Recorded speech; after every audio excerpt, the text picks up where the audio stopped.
1847 সালে আজকের দিনে মার্কিন ডাক বিভাগ প্রথম ডাক টিকিট চালু করে। 1862 সালে আজকের দিনে ভারতের প্রাচীনতম হাইকোর্ট কলকাতা উচ্চ আদালত বা কলকাতা হাইকোর্ট স্থাপিত হয়। 1862 সালে আজকের দিন রাশিয়ার মস্কোতে রাষ্ট্রীয় গণগ্রন্থাগার প্রতিষ্ঠিত হয়। 1863 সালে আজকের দিনে আমেরিকার গৃহযুদ্ধ শুরু হয়। 1867 সালে আজকের দিনে কানাডা ব্রিটিশ উপনিবেশ থেকে স্বাধীনতা লাভ করে। 1879 সালে আজকের দিনে অবিভক্ত ভারতে প্রথম পোস্টকার্ড চালু হয়।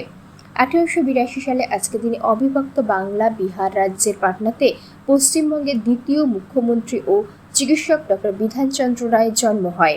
1906 সালে আজকের দিনে কানাডা ব্যাংক ভারতের চতুর্থ বৃহত্তম ব্যাংক প্রতিষ্ঠিত হয়।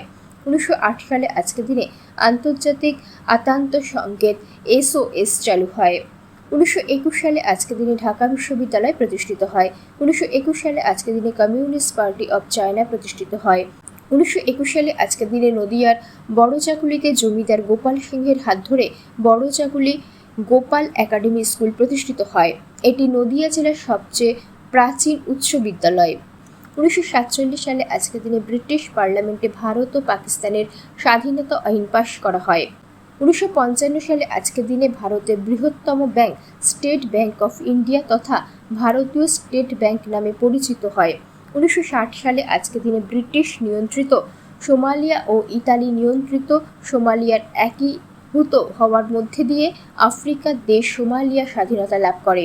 1962 সালে আজকের দিনে আফ্রিকার ছোট্ট দেশ বুরুন্ডি ও রুয়ান্ডা স্বাধীনতা অর্জন করে। 1962 সালে আজকের দিনে পশ্চিমবাংলার তৎকালীন মুখ্যমন্ত্রী ডক্টর বিধানচন্দ্র রায় চিরনিদ্রায় শায়িত হন।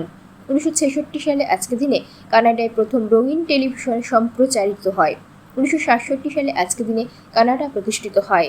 1997 সালে আজকের দিনে ভারতীয় উপমহাদেশের বৃহত্তম বিজ্ঞান সংগ্রহালয় ও বিজ্ঞান কেন্দ্রিক বিনোদন উদ্যান সায়েন্স সিটি কলকাতায় উদ্বোধন হয়।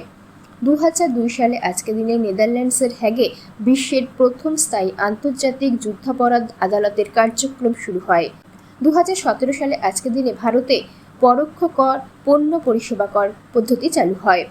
2024 সালে আজকের দিনে ভারতে 2023 সালে 3টি নতুন ফৌজদারি আইন ভারতীয় ন্যায় সংহিতা, ভারতীয় নাগরিক সুরক্ষা সংহিতা ও ভারতীয় সাক্ষ্য অধিনিয়ম লাগু হয়।